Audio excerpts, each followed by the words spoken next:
Hello YouTube, Robot Combat Models here. Today we are going to be talking about Dominator 2 in our second Let's Take a Look At video. Dominator 2 must be one of the most consistent Robot Wars robots of all time and certainly deserved the pedigree it had as a very good axe bot. Dominator would first be seen on Robot Wars in the Pinball Warrior tournament of Robot Wars Series 3. The robot itself failed to qualify for the third Wars, but it ended up getting chosen instead to compete here. The robot itself had a very respectable run in the pinball tournament and was unlike the Dominator 2 that we would come to know. It was a basic box robot with a high ground clearance, however that was good enough for it to do very well and score some modest points in it. Unfortunately, near the end of its run, as you can see here, Dominator got attacked by the house robots and struggled to get back on track. Very soon cease would be called and the robot ended up scoring a very generous 160 points, which made it do very well and it kept the lead for a large majority of the tournament. Dominator 2 would return in Robot Wars Series 4 with a brand new updated design similar to the design that we know and love today. This design featured a bi-wedge design with a powerful axe and exposed tyres. In this first round battle it was drawn up against previous Series 3 semi-finalist 101 and Henry, another returning robot from Series 3. Dominator 2 performed very well in this battle, giving 101, a former semi-finalist, a run for its money and eliminating Henry off the bat. This started Dominator 2's chance as being quite a well-respected machine after going head-to-head with a Robot Wars great like 101. Dominator 2 would progress to the Heat semi-finals where it would face Shadow of Napalm, another seeded machine. Albeit, Shadow of Napalm wasn't a particularly good robot despite its seeding, and Dominator 2 once again progressed easily through to the next round, immobilising Shadow of Napalm in just a few hits. Another very dominant win from Dominator 2. Dominator 2 progressed to the Heat final, where it would once again face 101. This time, however, they couldn't both coexist, and one of them had to go through.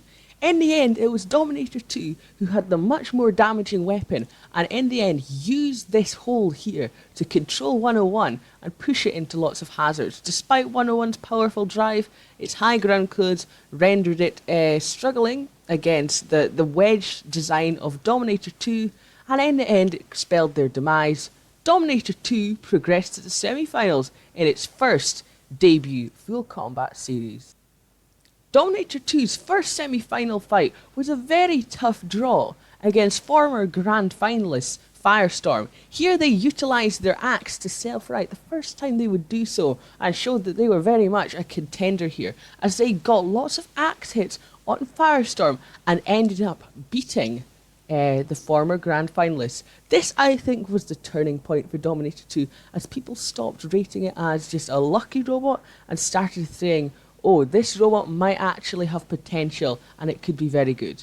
Albeit a close battle, Dominator 2 would end up winning by causing the extensive damage to Firestorm. In round 2 of the semi-finals, Dominator 2 faced the quite erratic Pussycat machine, and in the end, despite Dominator 2 trying to attack Pussycat with its axe, it was the powerful spinning disc of Pussycat that ended up beating Dominator 2. This would mean Dominator 2 would finish in the top 8 of the series, which was very respectable. As you can also see here, Pussycat was attacking the exposed wheels of Dominator, a fact that would later cause the team to hide the wheels under armour for Series 5. The next time we saw Dominator 2 was in the Extreme Series 1 All-Stars tournament where they faced Wild Thing. Despite Dominator 2 having a very good performance in Robot Wars Series 4, they struggled against Wild Thing, who used their increased manoeuvrability, speed and powerful weapon to damage Dominator 2 and ending up beating them. Despite losing the All-Stars battle, Dominator 2 would once again appear in Extreme Series 1 in a Wildcard Warriors battle against newcomers Executioner. Initially, Executioner went for the pit, and Dominator 2 didn't really have to do much because Executioner committed suicide. Dominator 2 going 1-1 for Extreme Series 1. Dominator 2 would return upgraded for Series 5. Now they featured wheel guards due to their battle against Pussycat in Robot Wars Series 4 and against Wild Thing in Robot Wars Extreme 1. They face another spinner lifter robot in Derek, but using their experience and powerful axe, they ended up immobilizing Derek and progressing to the semi-finals. In Dominator 2's second battle, they would face King Bee Powerworks, another long-time veteran of Robot Wars, first competing in Series 2. Dominator 2 yet again used their powerful axe to puncture the Perspex top of King Bee Powerworks, and despite King Bee's maneuverability, it was the extra damage that Dominator 2's axe had to offer that would end up immobilizing King Bee. In the heat final, Dominator 2 ended up facing Scottish robot Corkscrew, which was a newcomer to the 5th Wars. Corkscrew was a dangerous full-body spinner, but was having lots of control issues. Dominator 2 used that to their advantage and ended up continuously attacking Corkscrew and keeping them in the CPZ for the house robots to do damage to them. In the end, Corkscrew eliminated themselves by pressing the pit release and subsequently spinning into the pit of oblivion.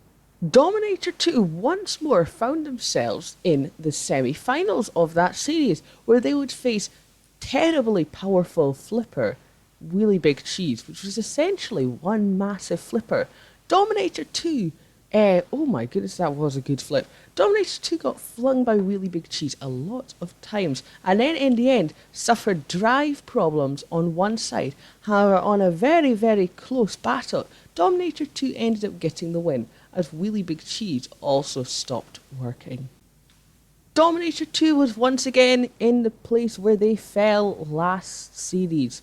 The round 2 of the semi-finals. Here they faced the legendary Hypnodisc, and of course they finally met their match here. Despite putting up a very decent fight, Hypnodisc was just too powerful for Dominator 2, and the wide sides made it very easy for Hypnodisc to get good hits in on Dominator, impeding their drive on that stroke and eventually immobilizing Dominator 2. And they had lost in the top 8 for the second time in a row. Once again seeded very high, Dominator 2 returned for Series 6, featuring a new silvery paint job.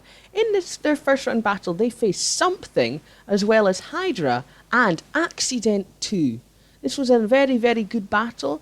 Bringing back four-way melees, or not, debuting four-way melees, made Dominator 2 struggle a bit, as Hydra tried to get a lot of flips in and did succeed at some points. However, there were certainly weaker robots in this battle, with Accident 2 getting eliminated very early on and Something breaking down later on. Dominator 2 certainly wasn't the most impressive in this battle. I would certainly say Hydra did a lot better, but Dominator 2 did indeed do enough to survive to the second round. In the round 2 of the heats, Dominator 2 would face another long-time veteran in Sorry Mate, I Didn't See You, the acronym of which is SMIDSY. Again, SMIDSY, being a box-shaped robot, made it very vulnerable to axes like Dominator 2. Dominator 2 utilising that to good use and ended up puncturing the wheels of SMIDSY, as well as doing significant damage to the top of the robot. In the end, this made Dominator 2 win and progress to their third consecutive heat final.